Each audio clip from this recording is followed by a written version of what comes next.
Hello everyone and a very very good morning to all of you. सभी को visible Audible हूँ मैं? एक बार सभी लोग कमेंट करके बता देंगे कि हाँ जी मैम, विजिबल भी और ऑडिबल भी हो।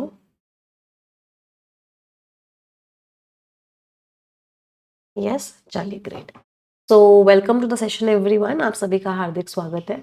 एक छोटी सी प्रेयर के साथ आज का सेशन स्टार्ट करेंगे।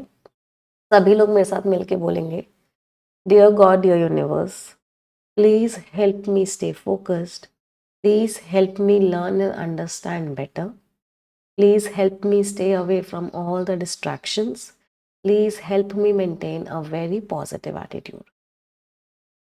30 सेकेंड्स के लिए सभी लोग अपने मन में सोचेंगे जो आप जिंदगी में चाहते हैं। Please think about it for 30 second.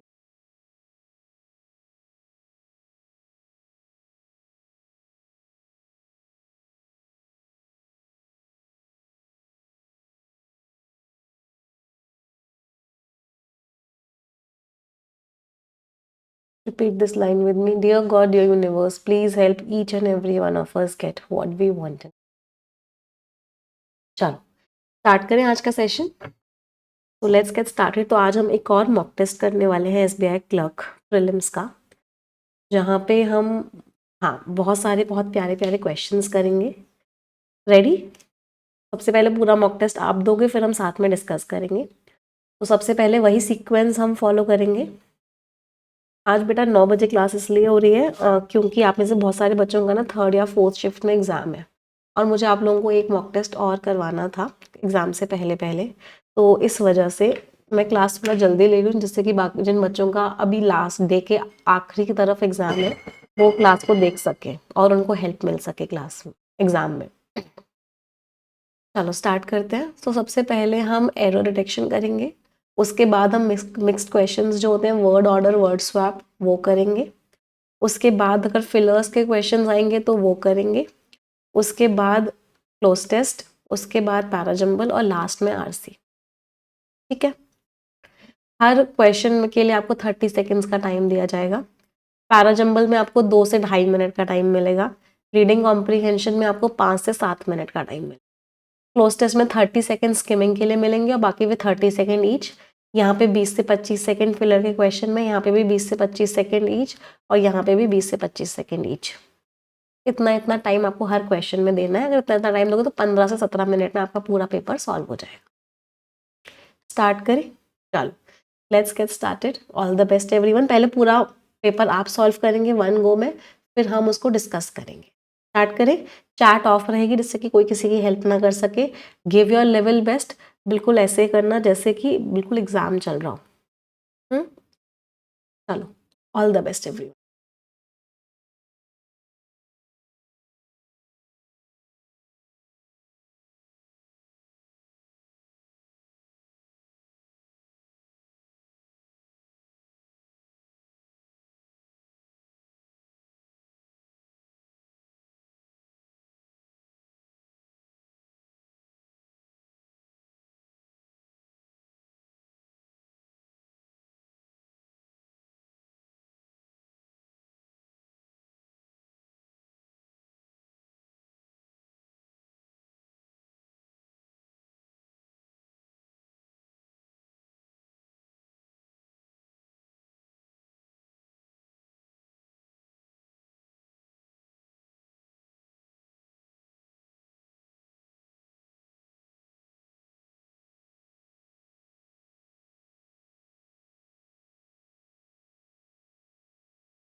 Done everyone, कर लिया सभी ने? चलो डिस्कस करते हैं, let's discuss the entire mock test now. Starting number question 1 से ही डिस्कस करते हुए चलो। तो सबसे पहले हम पैराजंबल को डिस्कस करते हैं। कितने स्टेटमेंट्स है? 1 2 3 4 5 6 स्टेटमेंट्स है। ओके, अब सबसे पहला स्टेप क्या होता है किसी भी पैराजंबल को करने में? The very first step is reading. तो हमने क्या किया, एक एक करके सारे के सारे स्टेटमेंट्स को रीड किया। At the heart of this लिखा हुआ था, इसका मतलब ये स्टार्टिंग नहीं हो सकता। तो ये जो डिजिटल पेमेंट इकोसिस्टम है, इसका जो मेन चीज़ क्या है? यूपीआई है, जो कि एक स्ट्रॉन्ग प्लेटफॉर्म है जिसको डिज़ाइन किया गया है जिससे कि फास्ट रियल टाइम ट्रांसफर्स हो सके। फिर से यहाँ पे दिस लिखा हुआ था, ये भी स्टार्टिंग नहीं हो सकता था। कहीं पे भी ट्रांसफॉर्मेशन उतना विजिबल नहीं है जितना डिजिटल पेमेंट सिस्टम्स में विजिबल है, जो पूरी कंट्री में लोगों ने अपना लिया है। फिर से यहाँ पे दिस लिखा हुआ है, स्टार्टिंग नहीं हो सकता। ये जो बदलाव आया है, इसने बहुत तेज स्पीड पकड़ ली, अनप्रेसिडेंटेड भी, जो पहले कभी ना हुआ हो। इतनी तेज स्पीड पकड़ ली पैंडेमिक के दौरान, जब चिंताएं थी फिजिकल कांटेक्ट को लेके, इसलिए लोगों ने डिजिटल ट्रांजैक्शंस किए और ये बहुत इंपॉर्टेंट हो गया हेल्थ को प्रोटेक्ट करने के लिए। ओवर द लास्ट 10 ईयर्स, पिछले 10 सालों में इंडिया में एक बहुत बड़ा चेंज आया है। और ये कौन लेके आया है? सरकार की पॉलिसीज, और जो बहुत तेजी से टेक्नोलॉजिकल डेवलपमेंट हो रहा है, हो सकता है। The wide spread use of UPI, यहाँ पे यूपीआई की शॉर्ट फॉर्म लिखी हुई है, यहाँ पे फुल फॉर्म लिखी हुई है। शॉर्ट फॉर्म वाला फुल फॉर्म से तो पहले नहीं आ सकता, ये भी क्रॉस हो गया। ये एक बहुत ही बड़ा टर्न लेके आया है एक कैशलेस इकोनॉमी की तरफ। इसने बहुत ज़्यादा कंट्री का जो डिपेंडेंस है पेपर मनी पे कम कर दिया है। फिर से दिस आ गया, फिर से स्टार्टिंग नहीं हो सकता। आज जो सबूत है इस शिफ्ट का, वो सब जगह देखा जा सकता है, चाहे वो वेंडर्स हो या रिटेल आउटलेट्स हो। क्यूआर कोड जो है एक मार्कर बन गया है नई इकोनॉमी का। तो क्या सभी को क्लियर है कि D will be the starting statement? कोई डाउट किसी को इसमें? नहीं। चलो अब आगे आगे हम क्या करेंगे, कुछ कुछ कॉम्बिनेशंस बनाने की कोशिश करते हैं। तो सबसे पहले मुझे बताओ,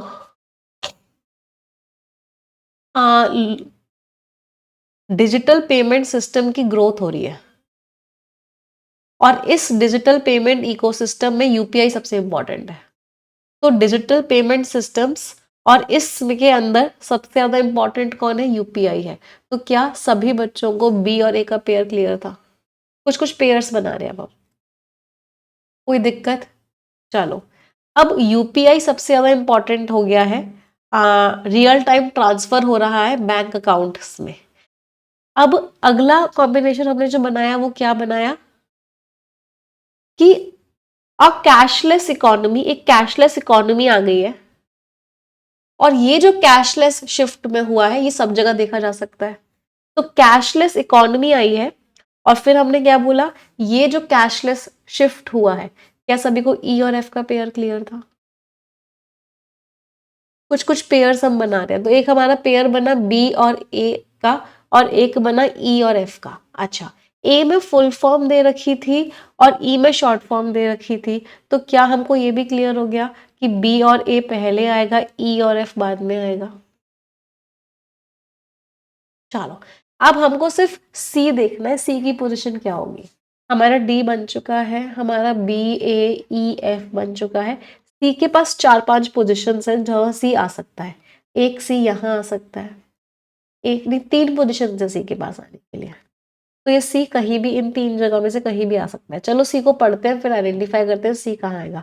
ये जो ट्रांजिशन है, ये बहुत तेज हो गया कोविड-19 पैंडेमिक के दौरान, जब कंसर्न्स आए फिजिकल कॉन्टैक्ट को लेके।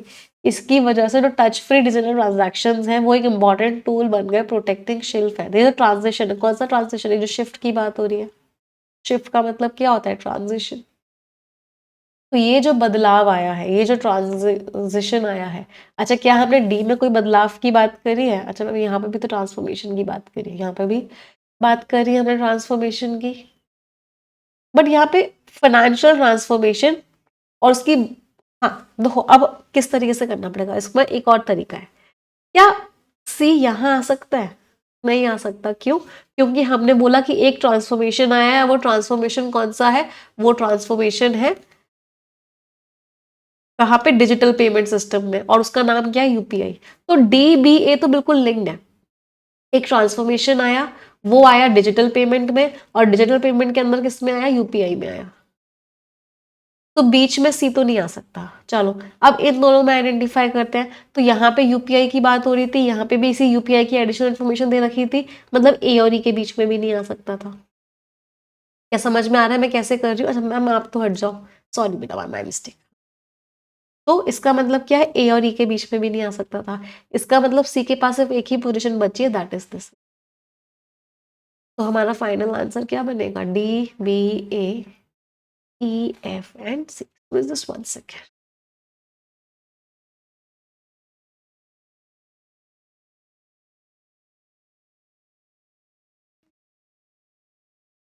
हाँ जी, क्लियर हुआ सभी को? एक बार दोबारा समझाऊं? हर पैराजम्बल हम 2 बार समझेंगे, है ना? एक बार और समझ। 1 2 3 4 5 एंड 6। सबसे पहले तो देखो, हमने स्टार्टिंग स्टेटमेंट आइडेंटिफाई किया। यहाँ पे दिस लिखा था, यहाँ पे दिस लिखा था, यहाँ पे दिस लिखा था, यहाँ पे शॉर्ट फॉर्म लिखी थी, यहाँ पे दिस लिखा था। तो ये हमको क्लियर हुआ कि स्टार्टिंग स्टेटमेंट क्या होगा? डी होगा। फिर हमने अगला पेयर बनाया कि एक इसमें लिखा हुआ था एक ट्रांसफॉर्मेशन आया है। ये ट्रांसफॉर्मेशन किसके अंदर आया है? डिजिटल पेमेंट सिस्टम में आया है। और डिजिटल पेमेंट सिस्टम में भी कौन सा सिस्टम? यूपीआई। तो आप देख रहे हो जनरल से पर्टिकुलर की तरफ मूव कर रहे हैं। जनरल टू पर्टिकुलर वाला रूल पता है पैराजम्बल के अंदर? जनरल टू पर्टिकुलर वाला कॉन्सेप्ट क्या कहता है पैराजम्बल के अंदर? पहले पूरा बताओ, फिर उसका एक हिस्सा बताओ, फिर उसका एक हिस्सा बताओ। तो यहाँ पे बोला पूरा चेंज आया, फिर उसके बाद बोला डिजिटल पेमेंट में आया, और डिजिटल पेमेंट के अंदर किस में आया? यूपीआई में आया। तो डी, डी के बाद ए, और ए के बाद आपका क्या? सॉरी डी, डी के बाद सॉरी हाँ डी के बाद बी, और बी के बाद क्या हो गया? ए। कोई दिक्कत किसी को इस चीज में? चलो अगली बात, यूपीआई, और फिर यूपीआई जो यूज हुआ है इसकी वजह से अ कैशलेस इकोनॉमी, अ आर्टिकल, और फिर ये जो कैशलेस शिफ्ट आया इसका सबूत सब जगह देखा जा सकता है। तो यूपीआई में चेंज आया, यूपीआई सब लोग यूज कर रहे हैं, इसकी वजह से कैशलेस इकोनॉमी बन गई है, और ये जो कैशलेस शिफ्ट आया है। तो ई और एफ का पेयर किसकी हेल्प से बना? दिस की हेल्प से। तो सी के पास एक ही पोजीशन बची, दैट वाज। कोई दिक्कत? मैम हमने सी और एफ का पेयर बना दिया। सी और एफ का पेयर कैसे बना दिया? ये जो ट्रांजिशन है ये बहुत तेजी से बढ़ गया। अच्छा ये ट्रांजिशन कौन सा ट्रांजिशन? ये सब लोग जो क्यूआर कोड यूज कर रहे हैं, ये सब लोग जो क्यूआर कोड यूज कर रहे हैं, ये जो बदलाव आया है बहुत तेजी से फैल गया था कोविड-19 पैंडेमिक के दौरान। एफ और सी का पेयर वैसे भी था, अदरवाइज ई और एफ का पेयर था कि यूपीआई एक कैशलेस इकोनॉमी लेके आया है, और ये जो कैशलेस शिफ्ट आया दिस की हेल्प से। एक बार फ्लो चार्ट बना लेते हैं और क्लियर हो जाएगा सभी। D, B, A, E, F and सी।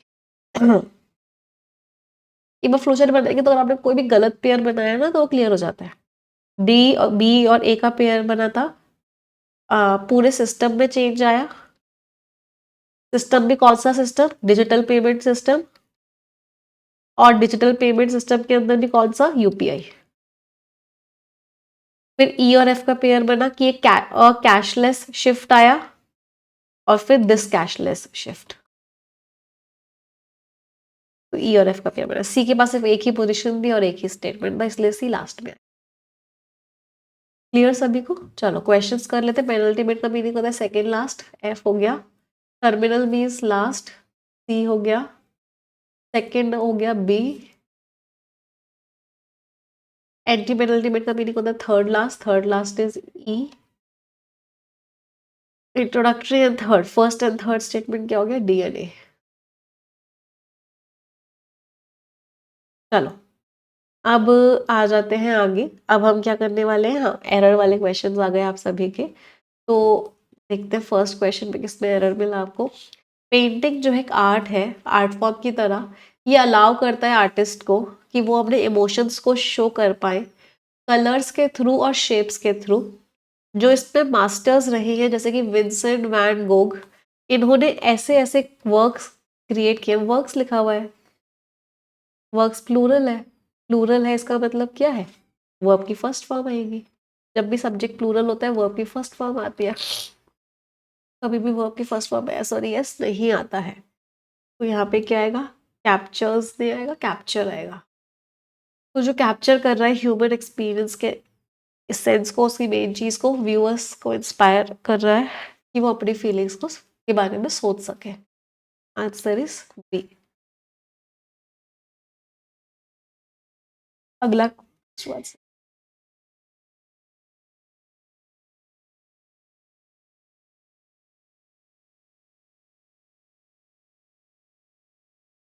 अगला क्वेश्चन, नासा का जो परसिवरेंस रोवर है वो मार्स को एक्सप्लोर कर रहा है कब से, 2021 से ना। जब भी आपको पॉइंट ऑफ टाइम दिया हो कि वो काम शुरू कब हुआ है, तो आप क्या लगाते हो, सिंस लगाते हो। फॉर कभी भी नहीं लगाते। फॉर कब लगाते हो, जब आपको ड्यूरेशन दिया हो, 2 years, 3 years, 4 years, 5 years, तो आप फॉर लगाओगे।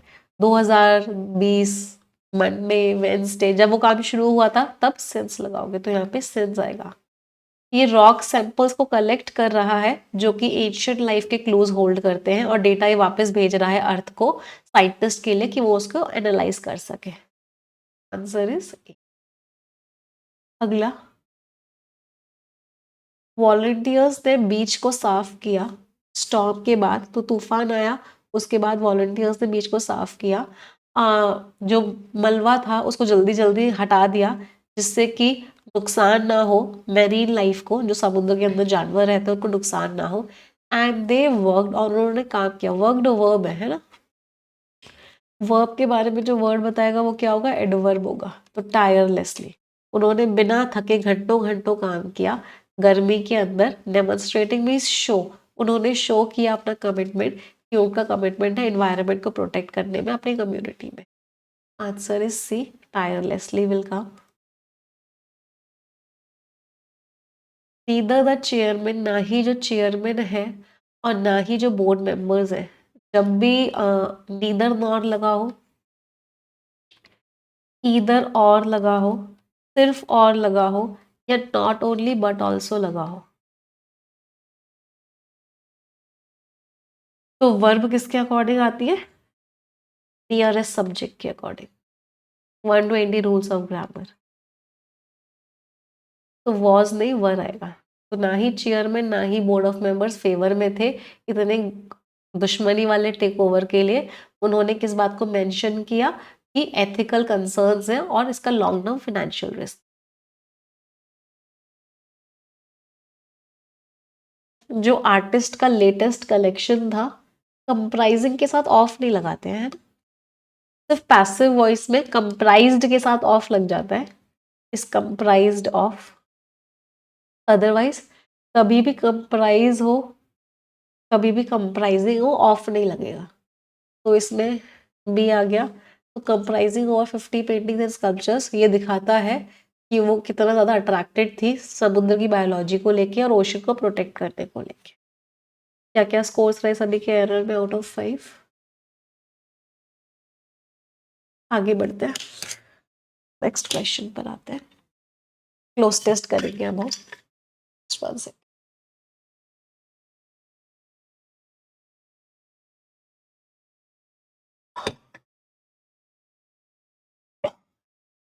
हाँ जी, सबसे पहले हम क्या करेंगे, स्किमिंग करेंगे। स्किमिंग का मतलब क्या है, ऊपर ऊपर से पढ़ेंगे और मेन आइडिया समझेंगे। तो सूर्य कुमार यादव और उनकी टीम ने जब डिसाइड किया कि वो पाकिस्तान टीम के साथ हाथ नहीं मिलाएंगे, तो ये चीज़ एंड हो गई। स्पोर्ट्स को पॉलिटिक्स के साथ मिक्स नहीं करना चाहिए, प्लेयर्स को गेम में करना चाहिए। लेकिन एक ऐसा गेम जब कंट्रीज के बीच में हो रहा हो तो चीज़ें बहुत ही ज़्यादा रिस्की होती हैं। ये सब अलाइन हो गए हैं, कोई इजी साइड्स नहीं है। उन्होंने बोला कि नो हैंडशेक इंसिडेंट जो है, ये था कि वो स्पोर्ट को वेपन की तरह यूज़ कर रहे हैं लड़ाई के लिए। कोई भी गुडविल नहीं एग्जिस्ट कर सकती जब जो पहलगाम में जो ब्लडशेड हुआ था वो अभी तक सूखा नहीं है, मतलब लोगों की अभी तक पता याद है। मतलब बेसिकली वही लिखा हुआ है कि ऊपर ऊपर से हमने पढ़ा और क्या आइडेंटिफाई किया कि जो ब्लड शेड हुआ था पहलगाम में, जो इंडिया और पाकिस्तान के रिलेशंस खराब हुए हैं, तो ये दिखा। क्रिकेट में भी हमारी टीम ने मना कर दिया हाथ मिलाने से पाकिस्तान की टीम के साथ। क्वेश्चंस पे आते हैं। Is it okay students if I don't speak anything? मैं सिर्फ आपको आंसर्स बताते हुए जाऊं और लिखते हुए जाऊं जो मैं explain, because I am not able to speak now.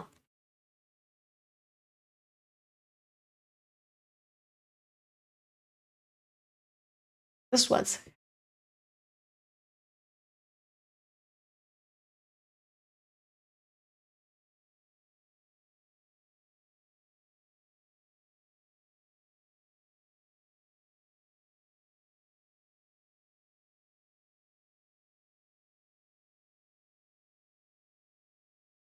So I'm telling you the answers now. Surya Kumar Yadav उनकी टीम ने शेख,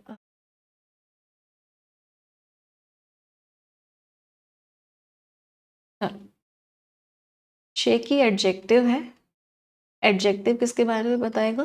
नाउन के बारे में बताएगा, है ना? तो यहाँ पे जो वर्ड आएगा वो क्या आना चाहिए? वो नाउन आना चाहिए। पार्ट ऑफ स्पीच से करते हैं इस क्वेश्चन को। सबसे पहले वो रिमूव कर दो। एक्लेम तारीफ होता है ना? प्रेस्टीज एक तरीके से रिस्पेक्ट। स्पोर्ट्स और पॉलिटिक्स के बीच में रिस्पेक्ट नहीं, स्पोर्ट्स और पॉलिटिक्स के बीच में जो डिफरेंस था वो खत्म हो गया, स्पोर्ट्स और पॉलिटिक्स को मिला दिया गया। तो यहाँ पे कोई वर्ड ऐसा आएगा जहाँ पे डिफरेंस लिखा हुआ है। डिमार्केट करना तो वर्ब होता है, इसका मतलब मार्क करना होता है। हाँ, डिस्टिंक्शन खत्म हो गया दोनों के बीच में। प्रिविलेज तो आपके पास कुछ एडिशनल राइट है, कोई हक है आपके पास एक्स्ट्रा, वो आपका प्रिविलेज है। आंसर इज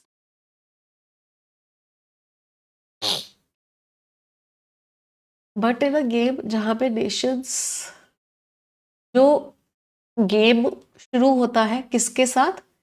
नेशनल एंथम के साथ। तो वो गेम जो शुरू किसके साथ होता है? जब भी क्रिकेट स्टार्ट होता है नेशनल एंथम के साथ स्टार्ट होता है ना। तो यहाँ पे स्टार्ट होने वाला कोई फ्रेजल वर्ब आना चाहिए। कॉल्ड ऑफ इज कैंसिल करना, किक ऑफ इज स्टार्ट करना, पुट ऑफ इज डिले करना, कट ऑफ इज कोई इंसान कट ऑफ हो गया मतलब डिसकनेक्टेड हो गया है। थ्रो अप इज वॉमिट करना, उल्टी कर देना। Answer is started, cancelled, delayed, kicked of. अगले क्वेश्चन पर आते हैं। विद दैट अलाइनमेंट, उस अलाइनमेंट के साथ जो आइडिया है स्पोर्ट्समैन स्पिरिट का, वो भी क्या हो गया? वो भी खत्म हो गया कि स्पोर्ट्समैन स्पिरिट होनी चाहिए, कोई पॉलिटिक्स उसमें नहीं आनी चाहिए। वो आइडिया भी क्या हो चुका है? खत्म हो चुका है। ब्रॉट आउट का मतलब क्या है? आप किसी चीज को सामने लेके आ रहे हो। खत्म होने वाला यहाँ पे वर्ड आना चाहिए था। यहाँ पे क्या आना चाहिए था? खत्म होने वाला वर्ड। चलो, फेल आउट मीन्स लड़ाई हो गई भाई, लड़ गए, क्वारल। कैरी आउट, आपने उस काम को कैसे कैरी आउट किया है, परफॉर्म किया है कैसे। ब्रोक आउट इस गाड़ी खराब हो गई है या कोई इंसान फूट फूट के रोने लगा है, दैट इज ब्रोक आउट। नहीं सॉरी, वो ब्रेक डाउन था। ब्रोक आउट इज तेजी से फैल जाना। हाँ, fire broke out means spread quickly. Stepped out का मतलब होता है खत्म हो गया, एंड हो गया। तो आंसर इज व्हाट? खत्म हो गया, क्रश हो गया है। तो दुबई की डेजर्ट वाली हवाओं में स्पोर्ट्समैनशिप का आइडिया खत्म हो चुका। There are no easy sides to take on this. कोई इजी साइड नहीं है इसको लेने की। जो क्रिटिक्स है इंडियन टीम के एक्शन के, वो कह सकते हैं कि ये जो नो हैंडशेक इंसिडेंट हुआ है, ये एक एक्ट है, स्पोर्ट को वेपनाइज किया जा रहा है। पॉलिटिकल टसल, टसल भी फाइट, तो जो पॉलिटिकल लड़ाई चल रही है उसमें ये लोग क्या कर रहे हैं? स्पोर्ट को वेपनाइज कर रहे हैं, वेपन की तरह यूज किया। दो कंट्रीज से बिटवीन आएगा, बिटवीन द टू कंट्रीज, दोनों कंट्रीज के बीच की जो लड़ाई चल रही है, बिटवीन दो नेशंस। अच्छा, कैसे नेशंस है इंडिया और पाकिस्तान? लड़ाई वाले नेशंस है ना, दुश्मनी वाले नेशंस है, उन दोनों के आपस में दुश्मनी चल रही है, ऐसे नेशंस है। नेशंस नाउन है, पार्ट ऑफ स्पीच क्या हो जाएगा? एडजेक्टिव। ऑपोजिट तो नहीं, दुश्मनी वाले हैं। फ्यूड नाउन होता है, इसका मतलब होता है लड़ाई। लंबी लड़ाई जो चल रही है उसको फ्यूड कहते हैं। वेरिंग मीन्स लड़ाई करने वाले, कॉन्फ्लिक्टिंग। और ये एडजेक्टिव भी है। एमिकेबल तो उल्टा हो गया, फ्रेंडली हो गया। कॉन्फ्लिक्ट नाउन हो गया, तो इसलिए नहीं आ सकता। तो answer is what? Answer is force everyone. एक बार बाकी सारे कर लेते हैं, रीडिंग कॉम्प्रिहेंशन उसके बाद करेंगे डिस्कस। चलिए अब आ जाते हैं फ्रेज रीअरेंजमेंट पे। इंडिया का जो मॉडल है कंबाइन करने का, ब्लैंकेट लीगल, अच्छा लीगल एक एडजेक्टिव है ना, एडजेक्टिव के बाद नाउन आएगा, तो लीगल दा नहीं हो सकता, लीगल ब्रीडिंग हो सकता है, लीगल प्रोटेक्शन हो सकता है, तो ए और बी का पेयर नहीं हो सकता। ये आपको समझ में आया, तो ये एलिमिनेट हो गया। ए लास्ट में भी नहीं आ सकता, ये भी एलिमिनेट हो गया, ये भी एलिमिनेट हो गया, और ये भी तो आंसर अपने आप सी निकल गया with in 10 second.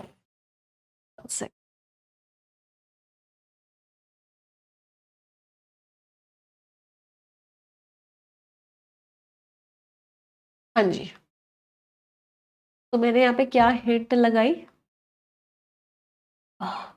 Legal adjective है, एडजेक्टिव के बाद हमेशा नाउन आएगा है ना, तो लीगल दा नहीं हो सकता, तो ए भी हट गया। ठीक है, लास्ट एडजेक्टिव से कभी एंडिंग नहीं हो सकती, तो ये दोनों हट गए। लीगल दा नहीं हो सकता, तो ये भी हट गया, तो answer is what, C. BADC check भी कर लेते हैं। तो जो इंक्रीज हुआ है सुंदरबन के क्रोकोडाइल्स में, वो सजेस्ट करता है कि इंडिया का जो मॉडल है ब्लैंकेट लीगल प्रोटेक्शन को कंबाइन करने का स्पेसिफिक कैप्टिव ब्रीडिंग और रिलीज प्रोग्राम से इफेक्टिव रहा है, बिल्कुल मैच कर। अगला, इंटरनेशनल कॉन्टेस्ट जो है मिमिक कर सकते हैं warfare, but the whole point of sport is lost to inflame passions, to polarize people. If sports person behave as proxies of political leaders seeking, तो देखो सारा का यहाँ पे बट लिखा हुआ है ना, सारा का सारा जो पॉइंट है स्पोर्ट का वो लॉस्ट हो जाएगा अगर स्पोर्ट्स पर्सन ऐसे बिहेव करेंगे। सारा का सारा पॉइंट ही खत्म हो जाएगा अगर स्पोर्ट्स पर्सन ऐसे बिहेव करेंगे। तो मुझे एक पेयर बी और डी का समझ में आ रहा है, कितने लोगों को समझ में आ रहा है बी और डी का पेयर? चलो, क्या सीख कर रहे हैं, सीख वो क्या चाहेंगे, वो चाह रहे हैं कि लोगों के पैशंस को उठाया जाए, लोगों को पोलराइज करने के लिए, to polarise people international contest. But C और ए का पेपर पेयर नहीं है। सीकिंग इंटरनेशनल, दोबारा से अटेम्प्ट करते हैं। इंटरनेशनल कॉन्टेस्ट जो है वॉरफेयर को मिमिक कर सकते हैं, लेकिन सारा का सारा पॉइंट जो है स्पोर्ट का वो खो जाएगा अगर स्पोर्ट्स पर्सन बिहेव करेंगे प्रॉक्सीज की तरह पॉलिटिकल लीडर्स की, जो क्या चाह रहे हैं, जो लोगों को पोलराइज करने की कोशिश कर रहे हैं। अच्छा, ए पहले आ जाएगा, ABDC। Seeking to inflame DC का भी पेयर था, तो एक पेयर हमने BD का बनाया था, एक पेयर हमने DC का बनाया था, है ना। ये भी एलिमिनेट हो गया, ये भी एलिमिनेट हो गया, ये भी एलिमिनेट हो गया, BDC था तो ये भी एलिमिनेट हो गया। Answer was what, answer was a. समझ आया कैसे किया? BD का पेयर बनाया और DC का पेयर बनाया, दो पेयर्स बनाए। सारा का सारा स्पोर्ट ही का पॉइंट ही लॉस्ट हो जाएगा अगर स्पोर्ट्स पर्सन ही पॉलिटिकल लीडर्स की तरह बिहेव करेंगे, तो बी और डी। और पॉलिटिकल लीडर्स क्या कोशिश कर रहे हैं कि लोगों के पैशन को यूज कर रहे हैं उनको बांटने के लिए। मैम DB क्यों नहीं हो सकता? If sports person behave as proxies of political leaders seeking, but क्या सीख कर है, सीख का मतलब होता है किसी चीज को चाहना, तो पॉलिटिकल लीडर्स क्या चाहेंगे, वो चाहेंगे लोगों को भड़काना, तो डी और सी का पेयर है। सिर्फ डी और सी का पेयर भी बना लिया होता तब भी आंसर आ जाता। क्या चाह रहे हैं वो, लोगों को भड़काना, पॉलिटिकल लीडर्स चाह रहे हैं लोगों को भड़काना, तो डी और सी का पेयर सिर्फ एक ही में था। आया समझ में? चलो अगला, to top foreign universities to establish their campuses in India during the last year, the ministry of education has handed over 12 letters of intent. किसको दिए? टॉप फॉरेन यूनिवर्सिटीज को दिए। तो एक तो सी और ए का पेयर समझ में आ रहा है कि मिनिस्ट्री ऑफ एजुकेशन ने हैंड करे हैं 12 letters of intent top foreign universities को कि वो क्या स्टैब्लिश करें, वो स्टैब्लिश करें अपना कैंपस, कैंपस बनाए। ए और बी का पेयर समझ में आ रहा है, तो सी और ए का, ए और बी का चेक कर लेते हैं। तो based on the university grants commission recommendation, इसके बेसिस पे जो मिनिस्ट्री है इन्होंने लेटर ऑफ इंटेंट दिया है इतनी यूनिवर्सिटीज को कि वो अपना कैंपस बना ले। आंसर इज, अगले पैटर्न पे आते हैं, दैट इज वर्ड ऑर्डर। जो इंडियन नेवी है उसको ने रिसीव किया है क्या, एक इंडिजेनसली बिल्ट, बिल्ट वर्ब है, वर्ब के बारे में जो वर्ड बताएगा वो एडवर्ब होगा। तो ए तो अपनी जगह सही है ना, ए को चेंज करने की जरूरत नहीं है, ए अपनी जगह सही है क्योंकि बिल्ट वर्ब थी, वर्ब के बारे में जो वर्ड बताएगा वो एडवर्ब होगा, ठीक है। ए अपनी जगह सही है तो ये दोनों एलिमिनेट हो गए। कि वो अपना सबमरीन वॉरफेयर शिप बनाए जो एक्सपेक्टेड है, टू के साथ वर्ब की फर्स्ट फॉर्म, तो बी भी अपनी जगह सही है, ये भी एलिमिनेट हो गया। अच्छा यहाँ पे ना एक गड़बड़ है, हाँ गड़बड़ क्या है, हाँ एक चीज है, इसको ना ए बी डी सी कर लो, अदरवाइज क्या होगा, ए बी सी डी और ई दोनों ऑप्शन सेम ही हो जाएंगे ना, नो रीअरेंजमेंट रिक्वायर्ड है, ए बी सी डी दोनों सेम हो जाएंगे। हाँ तो इस ऑप्शन को थोड़ा सा चेंज कर लो। Against the backdrop of, against the environment of China's growing forest, कि चाइना जो है लगातार अटैक कर रहा है, सही है, प्रॉपर पूरा का पूरा अरेंज था। तो answer is E, no rearrangement required, कोई भी रीअरेंजमेंट रिक्वायर्ड नहीं है। जिस बच्चे ने डी बी आंसर मार्क किया था वो भी +1 कर सकता है, A B C D was also correct. चलो, एक रीसेंट यूनिसेफ की रिपोर्ट आई है, तो अभी अभी एक यूनिसेफ की रिपोर्ट आई है, उसने एक्सपोज किया है, चलो अभी तो सही लग रहा है, कि जो बच्चे हैं और जो एडोलेसेंट्स हैं आर इंक्रीजिंगली बीइंग, आर के साथ वर्ब की थर्ड फॉर्म आएगी है ना, तो यहाँ पे एक्सपोज्ड आएगा, यहाँ ए आएगा, तो इसका मतलब यहाँ पे सी आना पड़ेगा, तो सी बी ए, ये सारे एलिमिनेट हो गए। तो वो एक्सपोज हो रहे हैं अनहेल्दी फूड एनवायरनमेंट के, एडवर्टीजमेंट के थ्रू, फूड सर्विस फैसिलिटीज के थ्रू, और उनके पास अच्छा खासा लीगल प्रोटेक्शन भी नहीं है ऐसे एनवायरनमेंट को लेके। Right answer is A, C B A and D. अगला, एस दिल्ली, दिल्ली क्या कर रहा है, ब्रूइंग, वर्ब आएगी कोई, सी भी आ सकता है, डी भी आ सकता है, चलो अभी नहीं समझ आया, मिस नहीं आ सकता, लेकिन ये बात क्लियर हो गई क्योंकि दिल्ली सिंगुलर है, तो वर्ब की फर्स्ट फॉर्म में एस और एस आएगा, तो बी तो नहीं आ सकता, तो ये दोनों तो एलिमिनेट हो गए। तो the significance of the recent popular, अभी पॉपुलर क्या हो रहा है, रिवॉल्ट्स हो रहे हैं है ना, पॉपुलर ब्रूइंग भी कह सकते हैं, चलो अभी नहीं समझ आया। It is easy to, to के साथ तो वर्ब की फर्स्ट फॉर्म आएगी, वर्ब की फर्स्ट फॉर्म तो एक बी ही है, मतलब थर्ड पोजीशन में तो बी आएगा, टू के साथ वर्ब की फर्स्ट फॉर्म आएगी, वर्ब की फर्स्ट फॉर्म सिर्फ यही है, थर्ड पोजीशन में बी आएगा, तो ये भी एलिमिनेट हो गया। इसको चेक कर लेते हैं। तो दिल्ली जो है डाइजेस्ट कर रहा है सिग्निफिकेंस को, जो अभी रिसेंट पॉपुलर कॉन्फ्लिक्ट्स हो रहे हैं, नेपाल रिवॉल्ट्स हो रहे हैं नेपाल में और बाकी जगह, ईजी है कि आप मिस कर दें सिग्निफिकेंस कॉन्फ्लिक्ट्स का, it is easy to miss the significance of the conflicts now brewing, जो कि अभी वेस्ट के अंदर हो रहे हैं, तो सही बैठ गया, आंसर इज, कोई परेशानी। फिलर के क्वेश्चंस पे आ जाते हैं, let's come to the question of fillers. तो जो सॉफ्ट बॉडीड ऑक्टोपस है उसके पास बहुत ही अच्छी ऑर्गेनाइजेशनल स्किल है, और उसके पास 8 पैर होते हैं, तो उनको पता होता है कब क्या लेना है, कब लीड लेना है ना, कब आगे बढ़ना है, तो when to take the lead and when to do the heavy lifting from the background, कब आगे बढ़ना है, कब बैकग्राउंड से चीजें करनी है, लीड। आंसर इज ए। बाकी वर्ड्स, लोड मीन्स भार, लेड वर्ब की सेकंड फॉर्म हो गई, लाइट भी वर्ब की सेकंड फॉर्म हो गई, लेड भी वर्ब की सेकंड हो गई, यहाँ पे क्या आएगा, कब उसे लीड लेनी, यहाँ पे नाउन आएगा इनफैक्ट, ये दोनों ही नाउन्स की तरह यूज हो सकते। कुछ बच्चों ने लिफ्टिंग और लोड को कनेक्ट कर दिया होगा, नहीं, टेक द लीड का मतलब क्या, आगे बढ़ना, ये एक फ्रेज होता है।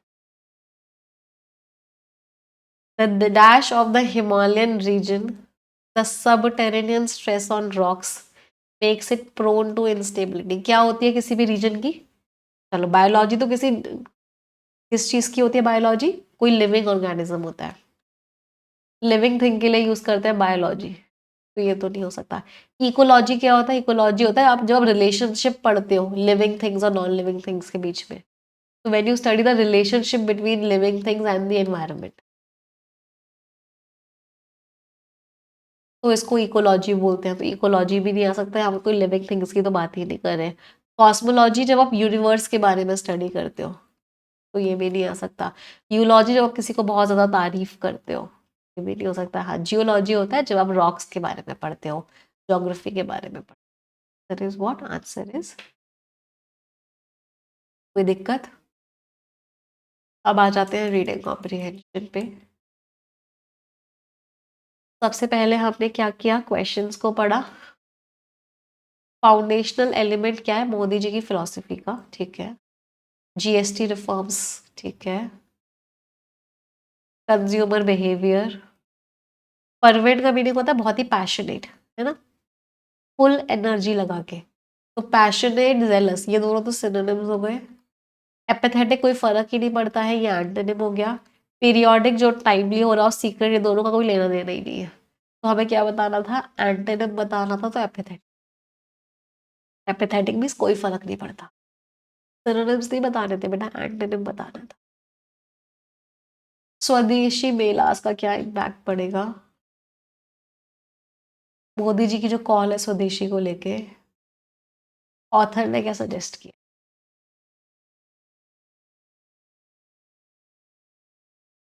was-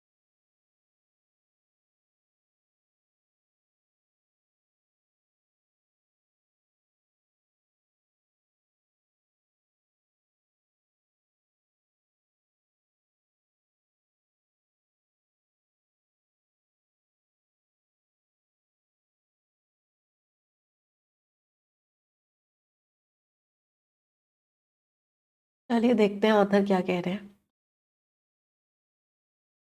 यूएस के जो प्रेसिडेंट हैं डोनाल्ड ट्रंप, उन्होंने जो टैरिफ्स लगाए हैं पलट के, इसने इंडिया को अफेक्ट किया है। इन्होंने बहुत नेगेटिव इफेक्ट डाला है इंडियन इकोनॉमी पे। दोनों पॉलिसीज को चेंज करना ज़रूरी हो गया है। स्वदेशी इंपॉर्टेंट चीज़ थी। उन्होंने बहुत बड़ी पिच भी करी थी स्वदेशी करने की, make in India vocal for local slogans में।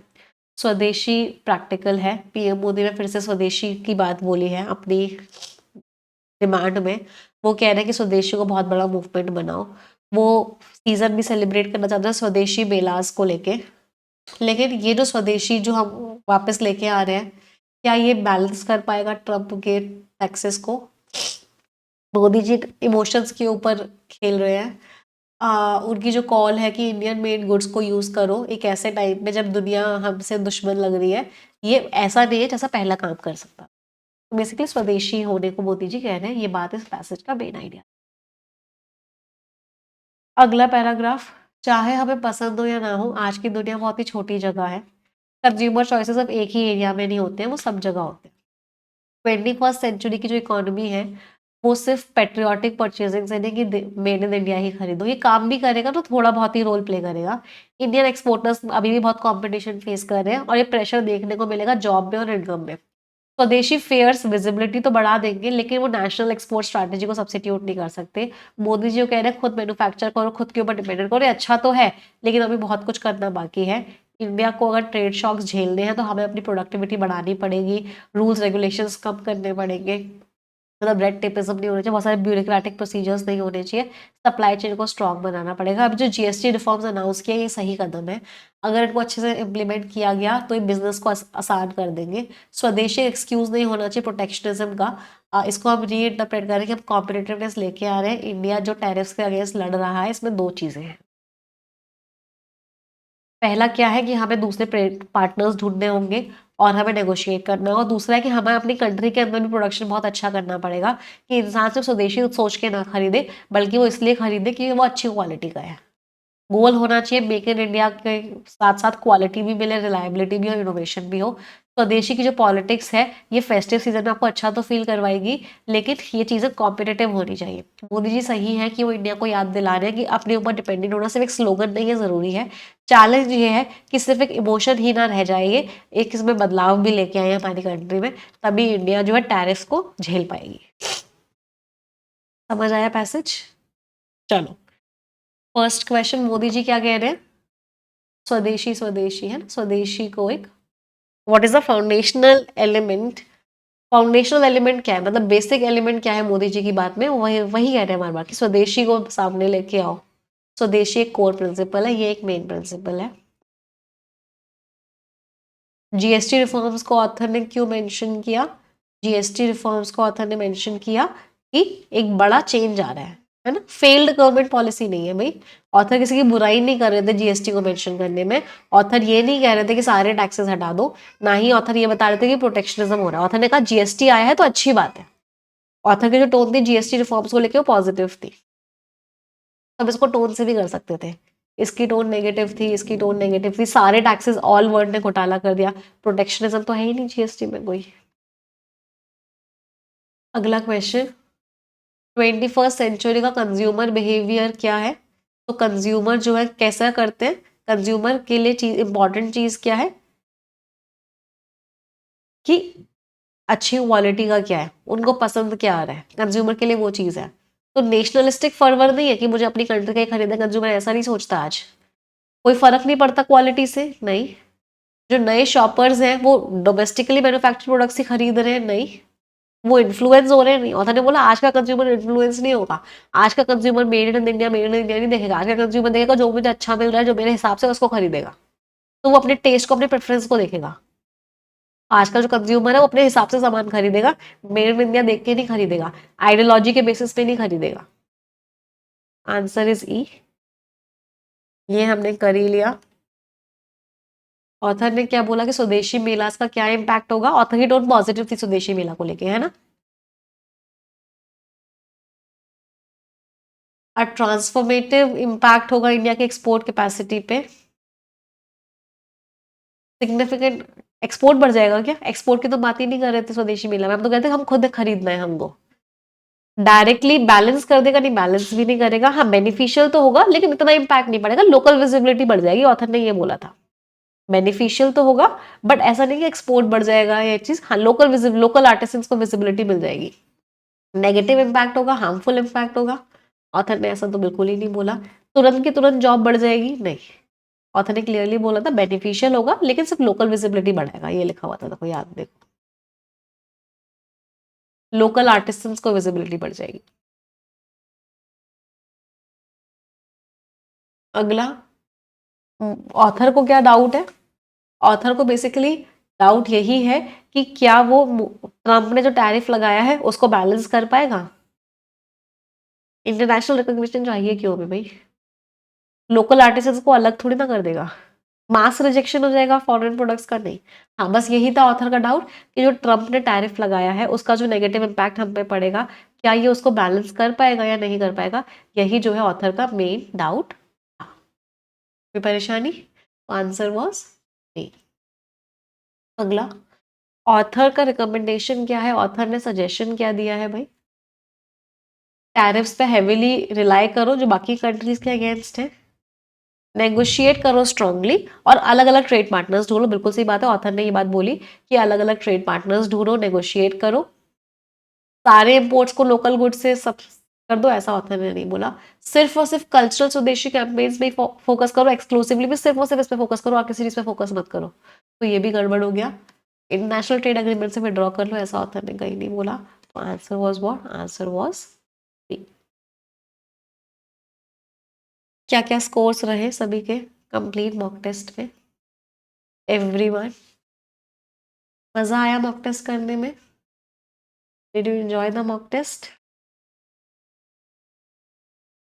यस, चलिए। तो जितने बच्चों का भी एसबीआई क्लर्क का एग्जाम है, आज है, कल है, 27 को है, मेरी तरफ से सबको ऑल द बेस्ट। पेपर इससे भी इजी आएगा जो मैंने अभी करवाया है, आप आराम से कर लो। बस सीक्वेंस फॉलो करना, नर्वस मत होना, क्वेश्चन को बहुत आराम आराम से पढ़ना और चक दे फटे कर देना, है ना। चलिए सेशन एंड करते हैं आज का। 5 सेंटेंसेस ग्रैटिट्यूड के सभी लोग मेरे साथ मिलके बोलेंगे। Thank you God for giving me such a wonderful life. Thank you, God, for my parents, for my teachers, for my family, for each and everyone in my life. Thank you, God, for making me physically, mentally, and emotionally strong. Thank you, God, for the food that I eat, for the place that I live in, and everything that you have given me. Thank you, God, for making me who I am. तो इसी positive note के साथ आज का session हम and कर रहे हैं। Thank you everyone, bye bye, take care, stay blessed, tata. और हाँ, जितने बच्चों का भी एग्जाम, मेरी गुड विशेस आप सभी के साथ। अच्छा, मुझे बताना ज़रूर ना, आपका पेपर हो जाए ना तो प्लीज़ मुझे बताना ज़रूर कि आपका पेपर कैसा हुआ है ना। support@nimishabhansal.com पे, जीमेल पे ही आईडी है ना, या फिर आप व्हाट्सएप पे भी बता सकते हो। But please do let me know कि आपका एग्ज़ाम कैसा हुआ, क्योंकि मुझे बहुत एक्साइटमेंट है आपके एग्ज़ाम का। तो हाँ, I will wait for your messages and mail. ठीक है, चलिए सेशन एंड करते हैं। Thank you everyone, bye bye.